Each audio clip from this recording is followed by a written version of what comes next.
Bonjour, j'ai reçu encore. On est le 27 août 2026. Alors je viens sonner la trompette aujourd'hui encore et je viens proclamer le retour de notre Seigneur Jésus-Christ. Amen. Soyons tous bénis. Soyons remplis la joie de notre Dieu. Alors je viens parler de refuser d'entendre Dieu. Amen. Alors je ne sais pas si je suis la seule à qui cela arrive souvent, mais il arrive que en tant qu'enfant de Dieu, on refuse d'entendre Dieu. Il y en a qui ne sont pas enfants de Dieu, alors ils ne se sentent pas concernés quand Dieu parle. Mais même les enfants de Dieu, plusieurs décident souvent de ne pas l'entendre. Ils bouchent les oreilles. Ça ne fait pas leur affaire. Alors ils décident de ne pas entendre, de faire à leur tête. Amen. Mais la chose la plus sûre et la meilleure, c'est d'entendre Dieu. Et de marcher dans comment il aimerait qu'on marche. Puisqu'on se dit ses enfants, puisqu'on l'appelle notre Père, normal qu'on puisse s'arrêter et l'entendre. Et même si ça ne fait pas notre affaire, entendons d'abord et prenons le temps de réfléchir, de peser le pour et le contre, et même souvent de demander conseil à côté pour savoir si c'est Dieu qui parle ou bien si plutôt c'est nous-mêmes ou bien c'est quelqu'un d'autre. Mais entendre Dieu, c'est la chose qu'il y a le mieux à faire pour quiconque se réclame enfant de Dieu. Amen. Et il est arrivé que Israël a refusé d'entendre Dieu. Ils étaient maltraités en Égypte. Ils ont beaucoup souffert là-bas. Et Dieu avait dit à Abraham, ta descendance sera esclave en Égypte. Il dit, ils seront là-bas, 400 ans au moins. Il dit, après, je vais les faire sortir de là. Ils seront esclaves. Je les ferai sortir. Et cette terre dans laquelle tu es sera à toi. Il parlait de Canaan. Abraham était à Canaan. Amen. Alors, il y a eu une famine sur la terre, à Canaan aussi. Mais en Égypte, il y avait de la nourriture. Dieu a dit à Jacob, vas-y là-bas. Donc, Pharaon a envoyé des chars prendre Jacob et ses enfants et les petits-enfants. En tout cas, direction Égypte, parce que Joseph était le second en Égypte. Ils arrivent là-bas et plusieurs siècles plus tard, Pharaon, qui leur était favorable, meurt. Finalement, un autre vient en place et il ne veut rien savoir des descendants d'Abraham. Et la situation s'envenime. Dieu décide de faire sortir Israël, comme il l'avait dit. Ils étaient partis, c'était dit que c'était 70 hommes. Les femmes n'étaient pas comptées dedans. Quand on s'est dit 70, les femmes ne sont pas dedans. Mais en sortant d'Égypte, peut-être étaient-ils des millions. Je ne sais pas. Toujours est-il que Dieu a vu leur souffrance, leur misère. Il a dit, je les fais sortir maintenant. Et il les a conduits dans le désert. D'abord, pour apprendre à Israël à connaître le vrai Dieu, parce que là-bas, Israël a adoré Pharaon. Tout le monde adorait Pharaon. Pharaon était un dieu. Tout le monde était appelé à adorer Pharaon. Dieu fait sortir son peuple. Et Dieu leur montre que non, ce n'est pas un homme qu'il faudrait adorer, c'est l'Éternel des armées. Il les met à quelque part. Moïse les sanctifie, les purifie. Il les met autour de la montagne. La montagne tremble. Là, le peuple est épouvanté. Mais il fallait qu'ils réalisent que le Dieu de leur père, Abraham, Isaac et Jacob, c'est le Dieu créateur de la terre. Ce n'est pas Pharaon. Ce n'est pas un Dieu homme. C'est le Dieu créateur. Alors, ils étaient épouvantés devant la montagne qui tremblait et puis qui vraiment, où il y avait tellement, peut-être du feu aussi et tout. Et là, ils ont réalisé que le Dieu qui les faisait sortir, c'était un grand Dieu. Mais voilà où je m'en viens. Ça ne les a pas empêchés, dans le désert, de bouder Dieu, de se plaindre, de chercher à lyncher Moïse et de décider de retourner en Égypte. Ça, c'est les choses que Dieu n'aime pas. Il te fait sortir à quelque part et puis toi, tu parles toujours de l'endroit d'où il t'a fait sortir. Alors, il les a fait sortir d'Égypte. Ils sont là dans le désert. C'est vrai, les ressources manquent. En Égypte, ils avaient tout ce qu'ils voulaient, mais ils étaient esclaves. Dans le désert, ils sont libres, mais il y a des ressources qui manquent. Et là, c'était l'endroit où ils apprenaient à connaître Dieu, à lui obéir en tant que Dieu, et non à obéir à Pharaon à cause de... parce qu'ils avaient peur de la matraque. Parce que tu peux obéir à une personne, parce que tu as peur qu'on te frappe, alors tu obéis par peur, ou bien tu obéis à une personne par amour, parce que tu l'aimes. Alors, ils étaient dans ce cheminement-là avec Dieu. Dieu est en train de se révéler à son peuple et à Israël de découvrir qui est Dieu. Ils ont parti les rébellions plus d'une fois. Plus d'une fois, ils sont rébellés contre Dieu, contre Moïse. Ils ont cherché à lyncher Moïse. Alors finalement, Dieu a dit, j'en ai assez. Cette génération-là, ils n'entreront pas dans mon repos. Ils ont refusé d'entendre Dieu. Voilà pourquoi ils ne sont pas entrés dans le repos. Ils ont refusé. Dieu leur a dit, faites ceci, faites cela, et puis voici ce qui va vous arriver. Et on sait qu'à chaque étape, Moïse était pris possible, Moïse priait Dieu, demandant pardon, Dieu pardonnait, et le peuple reprenait, et puis, donc voilà. Mais il est arrivé un jour où trop, c'était trop. Et qu'est-ce qui était trop? C'est quoi? Quelle est la goutte d'eau qui avait fait déborder le vase de Dieu? C'est que ils étaient prêts d'entrer dans la terre promise. Et Moïse avait envoyé des espions, 12 en tout, de chaque tribu. Allez-y espionner l'endroit où on va aller habiter, on va voir à quoi ça ressemble, et puis tout. Alors, les 12 espions représentant chaque famille s'en vont, ils reviennent, ils prennent soin d'apporter du raisin, en tout cas des denrées de la région. Ils prennent soin de les apporter.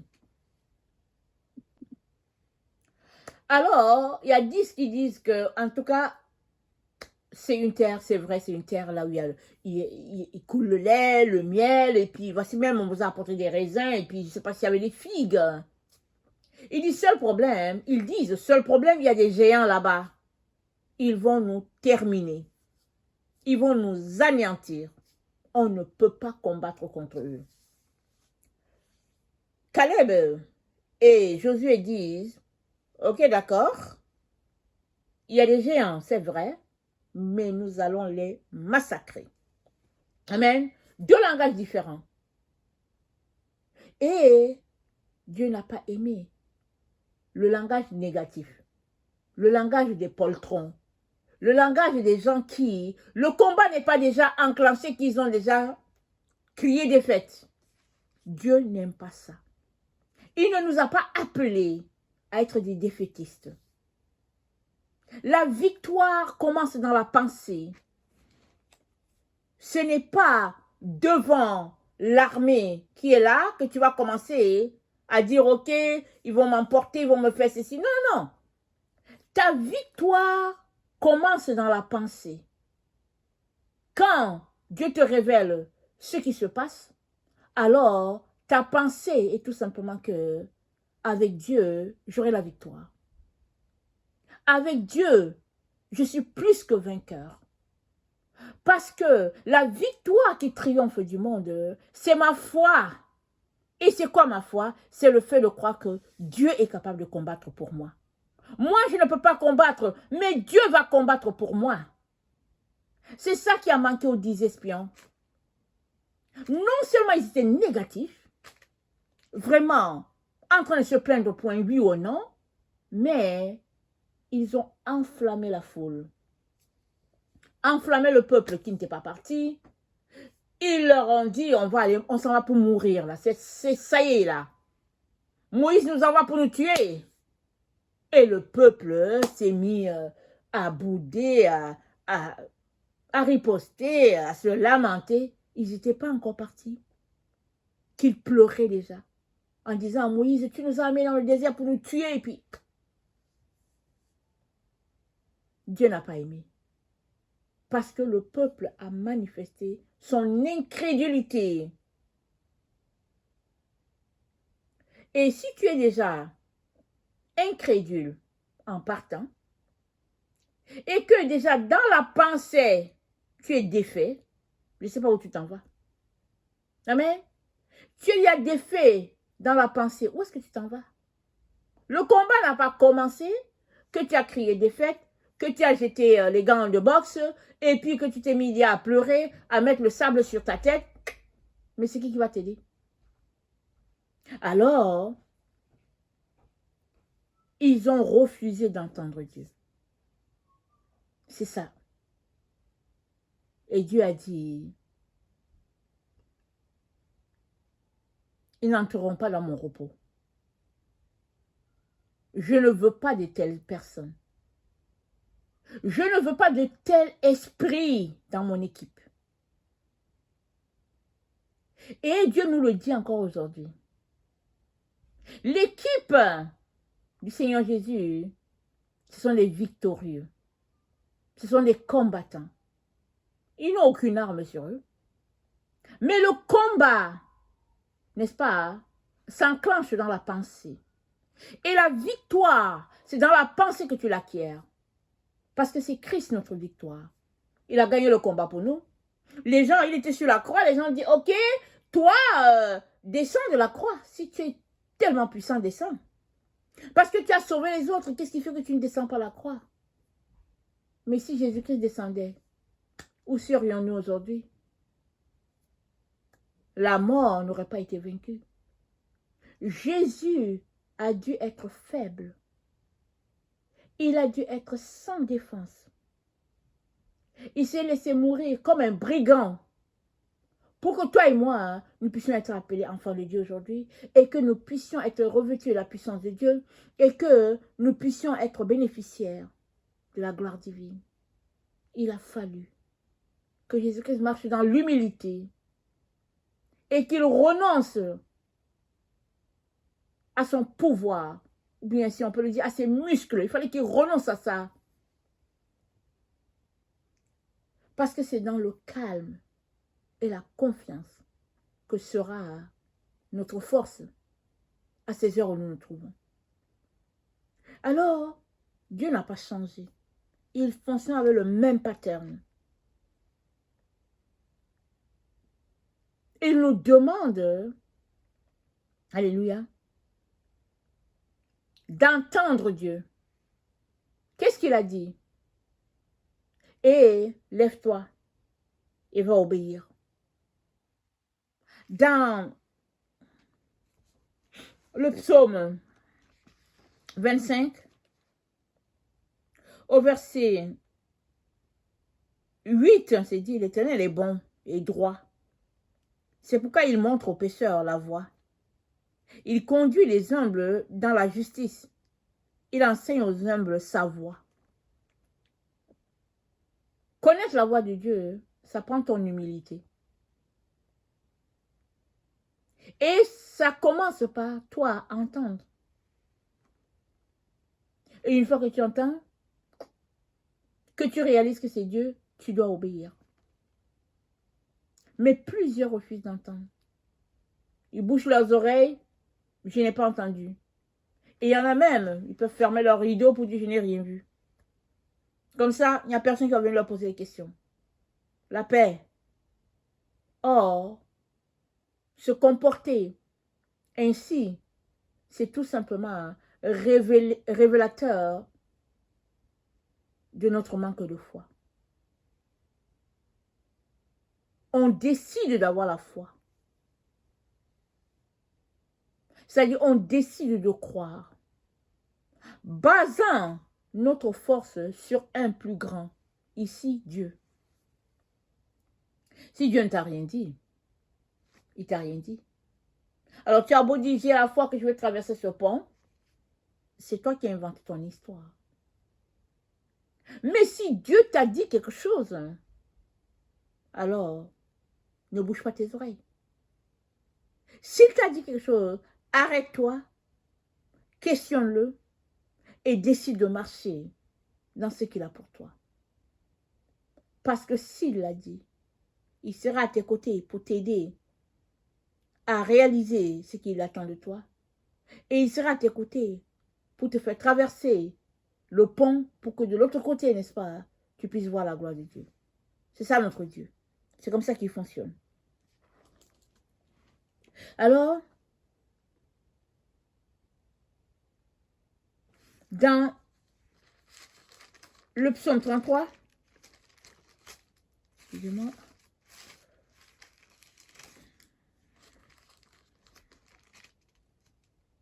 au verset 17, c'est dit, le cheval est impuissant pour assurer le salut. Et toute sa vigueur ne donne pas la délivrance. Voici l'œil de l'Éternel est sur ceux qui le craignent, sur ceux qui espèrent en sa bonté, afin d'arracher leurs âmes à la mort et de les faire vivre au milieu de la famine. Notre âme espère en l'Éternel, il est notre secours et notre bouclier. Car nous avons confiance en son saint nom. Nous avons confiance en son saint nom. As-tu confiance au nom de Dieu?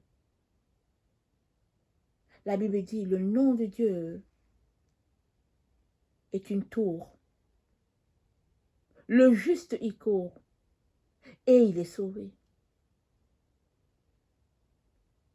Et c'est dit que pour le riche,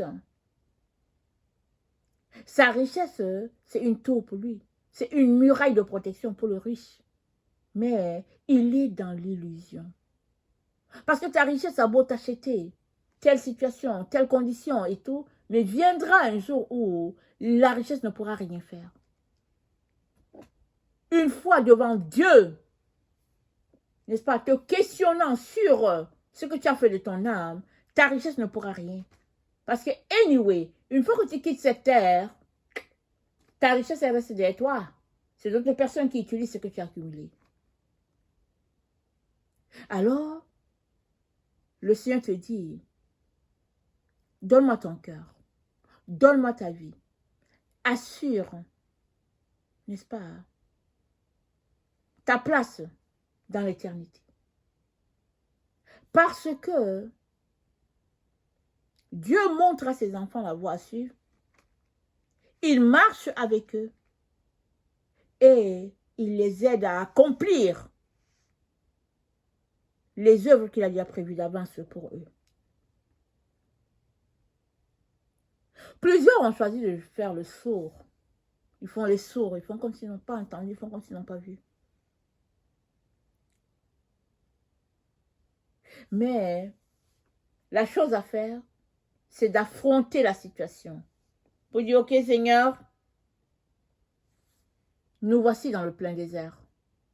Qu'est-ce qu'il y a lui à faire? Seigneur, je ne peux pas. Je trouve ça compliqué. Ça touche le cœur de Dieu. Il va venir à tes côtés et il va t'aider à faire ce qu'il y a à faire. Parce que Jésus-Christ est venu non pour les forts, il est venu pour les faibles.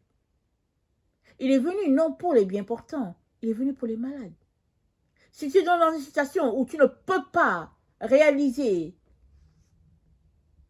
ce que tu dois faire, alors appelle Jésus. Il t'aidera. Parce que tu es faible. Il est fort pour toi. Amen. il est fort pour toi. Alors, dans Marc 4, c'est dit, verset 24, prenez garde à ce que vous entendez. On vous mesurera avec la mesure dont vous serez servi, et on y ajoutera pour vous. Car on donnera à celui qui a, mais celui qui n'a pas, on ôtera même ce qu'il a. On donnera à celui qui a. Est-ce que tu as quelque chose? Celui qui a, le A là que tu as, fait référence à ce que Dieu t'a donné. Est-ce que tu l'as en main? Si tu as, alors Dieu va t'en ajouter. Mais si tu n'as pas, ben voilà. Plusieurs ont la gloire, l'argent, la beauté. Ils ont tout ce qu'il y a dans ce monde. Mais Dieu, ils ne l'ont pas.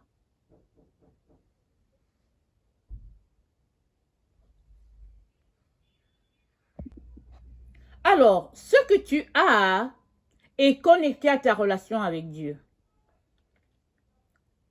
En d'autres mots, Dieu t'a remis quelque chose. Et ce quelque chose qui t'a remis, que ce soit l'enseignement, que ce soit la chanson, que ce soit dessiner, peu importe, est-ce que tu es en train de le faire développer? Est-ce que tu es en train de le faire fructifier? C'est ça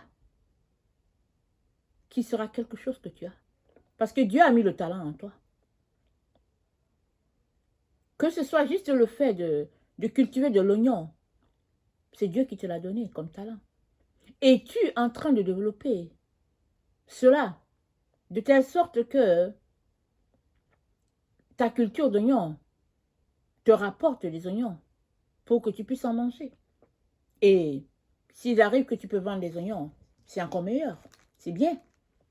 Mais si tu peux cultiver juste pour ta maison, excellent. Toutefois, c'est de ne pas enterrer ce que Dieu t'a donné. Et ne rien faire attendant que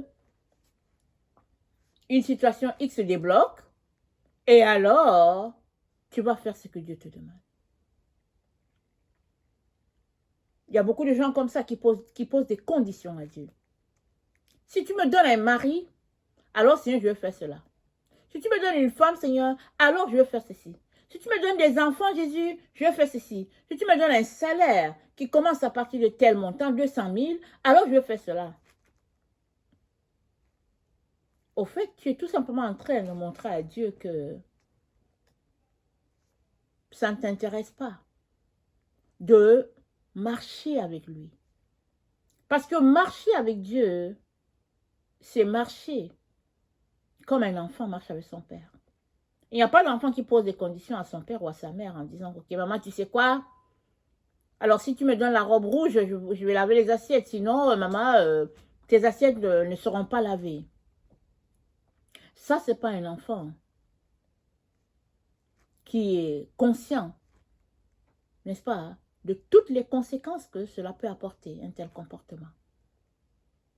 Alors, ce que tu as est rattaché avec ta relation avec Dieu. Dans la Bible, le maître a distribué les talents aux gens. Il y a une personne qui avait reçu un seul, alors que les autres avaient reçu plus. Cette personne n'a pas aimé d'avoir un seul. Elle est allée enterrer ce qu'elle a reçu. Elle a dit non, non, je ne touche pas. Quand le maître est revenu, les autres lui ont dit, tu m'as donné ça, je l'ai multiplié, voilà ce que ça a rapporté. Tu m'as donné ceci, je l'ai multiplié, voilà ce que ça a rapporté. L'autre dit, au fait, tu me l'as donné, mais comme tu es méchant, je n'ai rien fait, je l'ai gardé, prends ta chose. Le maître lui avait donné quelque chose pour voir comment il allait se comporter. Mais lui, il a pris ça, il allait cacher ça. Ça n'a rien rapporté. Et le maître a dit, non seulement reprenez cette affaire-là que je lui avais donnée, donnez ça à celui-là qui a les 10, et lui, jetez-le dehors. Il ne fera pas partie de mon royaume. Il ne peut pas être assemblé avec les autres. Parce que l'esprit qu'il a n'est pas l'esprit de ma maison. Parce que tout est question d'esprit, de dynamique. Comment est-ce que tu fonctionnes avec ce que Dieu t'a donné? Es-tu un paresseux? Es-tu quelqu'un qui est toujours en train de te plaindre? Es-tu quelqu'un qui est toujours... tu es insatisfait? Es-tu quelqu'un qui a toujours quelque chose à dire dans ce que Dieu fait? Quel type de personne es-tu? Parce que quand Dieu te confie quelque chose, il regarde ton esprit. Il voit comment tu résous les problèmes. Alors, il a envoyé Israël dans le désert. Ils étaient dans l'opulence en Égypte. Ils avaient de la viande, du concombre, ils étaient bien. On les frappait pour qu'ils travaillent, mais ils ont oublié cela. Alors, voilà, c'était bien. Dieu dit, ok, on va les faire passer aussi par le désert, on va voir. Ils étaient dans l'opulence. Maintenant, on va faire l'autre test, on les envoie dans le désert. Dans le désert, ils ont insulté Dieu, ils ont insulté Moïse, et puis ils se sont plaints, et après, Dieu a dit, cet esprit-là, ça ne va pas entrer dans la maison. Ça ne va pas entrer dans mon royaume. Parce que dans mon royaume, à moi, dit le Seigneur, c'est un esprit d'amour, un esprit de soumission, un esprit d'obéissance. À qui? À Dieu. C'est la même chose qu'il est en train de faire avec nous aujourd'hui. Peu importe ce que Dieu t'a confié. Si tu as confié 100 $, comment gères-tu les 100 $ pour avoir à manger, pour, n'est-ce pas, payer ton loyer, pour t'habiller? Comment tu gères ça? Il va regarder tout ça et multiplier tes 100 $ pour savoir comment tu l'aurais appliqué à telle situation. Alors, excusez, refuser d'entendre, c'est refuser de regarder le pattern de Dieu. C'est imposer à Dieu notre façon de voir. Ok, moi, je pense que voilà comment les choses doivent marcher. Je veux faire ceci, je veux faire cela. Dieu te parle, allez, tu bouges ton oreille, tu n'as pas entendu, tu vas à ta tête. Dieu cherche des coéquipiers avec lui. Il nous a associés à l'œuvre divine. Mais qui a l'esprit d'équipe? Qui se comporte comme ceux-là qui sont partis il y a déjà 20 siècles. Ceux qui sont partis il y a déjà 40 siècles. Qui se comportent comme eux? Comme les gens d'avant, quand Jésus n'était pas venu. Quels sont ceux-là? Dieu les rassemble. Même s'ils ont 10 ans, il les rassemble. Même s'ils ont 80 ans, il les rassemble. Il dit ça, cet esprit-là, j'aime ça. Cet esprit, j'aime ça, je les rassemble. Ils me seront utiles. Mais si toi, tu veux juste te plaindre, tout c'est pour toi, moi, et puis tu n'obéis pas, alors Dieu dit, ok, on laisse ça de côté. Alors, entendre, n'est-ce pas, porte beaucoup de bénédictions. Je viens nous encourager à demander pardon à Dieu pour notre refus d'entendre. Et de lui demander de nous aider à changer ce qui doit être changé. Dieu ne veut que cela. Le fait de reconnaître notre faiblesse et dire, Seigneur, je n'arrive pas. Seigneur, je n'ai pas réussi. Seigneur, je tombe tout le temps. Aide-moi. Il va venir, il va t'aider. Parce que ce qu'il veut, ce n'est pas t'écraser. Ce qu'il veut, c'est te discipliner. Pour que tu puisses refléter qui tu es en réalité. Parce que la personne que tu es, Ce n'est pas celle-là qui est en train de fonctionner sur la terre, là. La personne que tu es existait déjà devant Dieu. Et Dieu a choisi de t'envoyer sur la terre. Avec le caractère qu'il t'a donné. À l'origine. Arrivé sur la terre, ben, les situations font que tu arrives dans une famille, tu développes un type de caractère, tu arrives dans une situation difficile, tu développes un autre type de caractère, etc., etc. Mais Dieu veut te connecter à ta vraie personne. Et ça prend que tu puisses t'arrêter, écouter, obéir et dire, Seigneur, je veux marcher avec toi tous les jours de ma vie. Et il sera là à tes côtés. Alors que Israël a enterré Moïse, alors que Israël a vu Moïse mourir et que Moïse était parti. Entre parenthèses, ce n'est pas Israël qui a enterré Moïse, c'est Dieu qui a enterré Moïse. Personne n'a su là où Moïse était enterré, il faut que je le corrige. Moïse était parti. Et Josué et le peuple étaient toujours en train de pleurer. Ils étaient dans le désert en train de se dire, mais comment on va faire?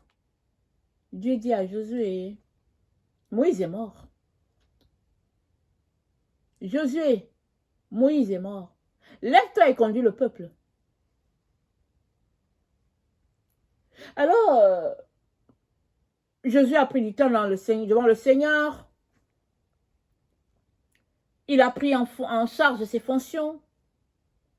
À un moment donné, il y avait une situation dans le groupe et puis il dit, qui allez vous servir? Choisissez aujourd'hui qui vous allez servir. Car moi, Josué et ma maison, nous allons servir l'Éternel. Et ça prend cela de notre bouche. À cette heure où nous nous trouvons, où la terre est en émoi, où il y a toutes sortes de situations qui arrivent, n'est-ce pas? Et puis, on est toujours informé d'une situation et puis on se dit, ok, c'est quoi la prochaine? Parce que c'est toujours de catastrophe en catastrophe. Mais Dieu envoie la paix à ceux-là qui marchent avec lui. Alors, qui veux-tu servir? Tu as le temps de confesser comme Josué. Moi et ma maison, nous servirons l'Éternel.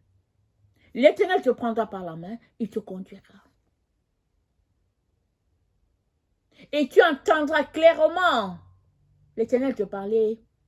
Voici la voie, marchez-y. C'est ça que le Seigneur apporte aujourd'hui. Ne désespère pas. Ne pense pas que c'est trop compliqué. Viens au pied de la croix. Jésus a vaincu pour que tu sois vainqueur. Amen. Alléluia, soyons tous bénis. Amen et amen.